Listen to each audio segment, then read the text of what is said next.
Now, we know there are plenty of protests when people find an open-cast coal mine or a wind farm is planned near their homes, but to make it more palatable, it's long been the case that areas affected by such planning decisions receive compensation to benefit the local community. Well, the government's taking that idea a stage further when it comes to the controversial issue of drilling for shale gas, or fracking, as it's known.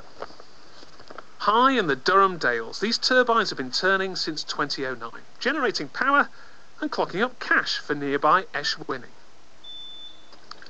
The village community centre's kitchen is the latest to be kitted out with cash from a fund set up by the wind farm developer. In the last year alone, £200,000 from such community benefit funds have been doled out in County Durham. I think it's really important that local communities who have in their environment, in this case renewable energy sources, contributing to the national need for renewable energy, they receive some benefit for that. And actually, because these benefit funds are awarded from a community panel, it's a community panel that makes a decision, it's a great way for the local community to take charge of that situation. So big turbines, big check. But can cash really overcome controversy? North Yorkshire earlier this year, protesters hoping to halt plans to extract shale gas from a site in Ryedale. They failed, and now fracking, as some call it, is close to beginning here. Well, behind those green gates is the site that's caused so much fuss, where the shale gas will be extracted. But the government says communities around here could share in this, the Shale Wealth Fund. A bit like the wind farms, proceeds from shale gas extraction could be put into the community. But in nearby Kirby Misperton, opposition seems undimmed. There may, though, be more temptation on the way.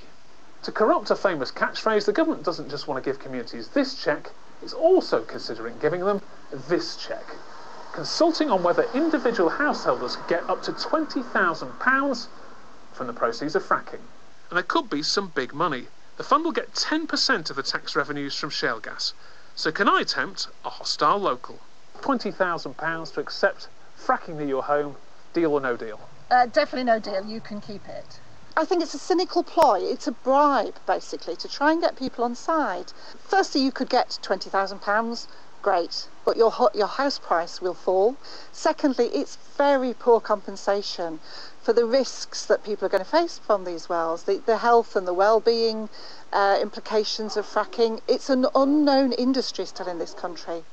But not everyone here fears disaster. This holiday complex is run by Lorraine. She sees no problem in communities or individuals benefiting from an industry she welcomes.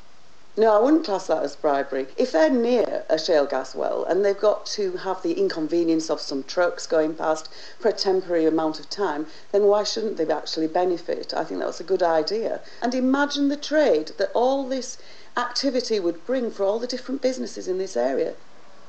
The government consultation on how the Shale Wealth Fund will work ends this week. But so far there are plenty of people in Ryedale who aren't yet persuaded their community will be better off. Yeah, it's a long walk back from I just got back from Yorkshire. Kevin Hollyrake, the protesters are right, aren't they, though? This is nothing short of bribery. I don't accept that at all. The decision to push ahead with shale gas exploration was taken in Parliament in January 2015, passed by a huge majority, 250 votes, because it's a national opportunity. 22 million homes in the UK use gas to heat their homes. We need gas. So if we've got it and we can produce it, that's better than importing it, because if you import it, of course, you export jobs.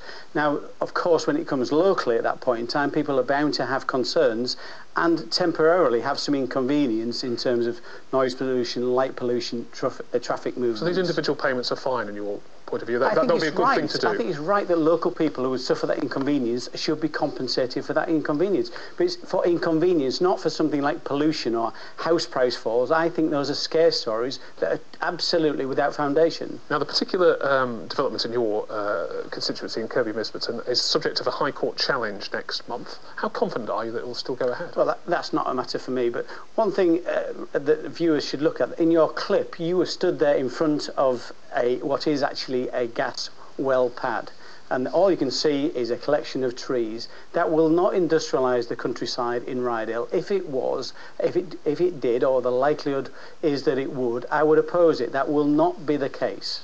Ian Lavery, the principle is the same here as, you know, if you live next to an open cast mine. Why shouldn't individuals benefit as well? I'm not sure if anybody living next to an open cast mine has been offered £20,000. Well, the individuals haven't as yet, you're right. I'm sure they haven't. And this is Do you agree with the principle or not? This is a bribe. The government came up initially with the compensation in terms of the Shale Wealth Fund for the communities to probably use for infrastructure programs, skills and development. They've changed their view now because that wasn't widely received in the communities, and now they're trying to bribe individuals, putting neighbour against neighbour, friend against friend because of finances. It's absolutely outrageous, Richard. OK, well, Labour was lukewarm on fracking. Now it seems to be actually actively hostile, and yet, as Kevin Hollingake says, a lot of imported gas. Why not at least give fracking a chance? Well, I was on the Energy Select Committee for 5 years, and we studied fracking. I'll give fracking a chance, by the way, and I thought it was really important that we did. But what really is important is that we listen to what communities have got to say with regard to this. And it's quite obvious that communities want no part of fracking in their areas. What happened to localism in the Conservative Party? Where's that gone? Let's put that to Kevin Hollingake. But you can make the same point for a housing development or a wind farm or a solar farm. We as MPs get complaints about all these things. I quite understand that communities are concerned, and I've worked very hard over the last 18 months to meet those concerns, to reduce the numbers of well pads, to make sure we've got the proper regulations in place and the supervision, because that's what they're concerned about. But there are too many scare stories going around. We need to stop that. All right, OK. Well, that consultation, as I say, finishes this week. Now.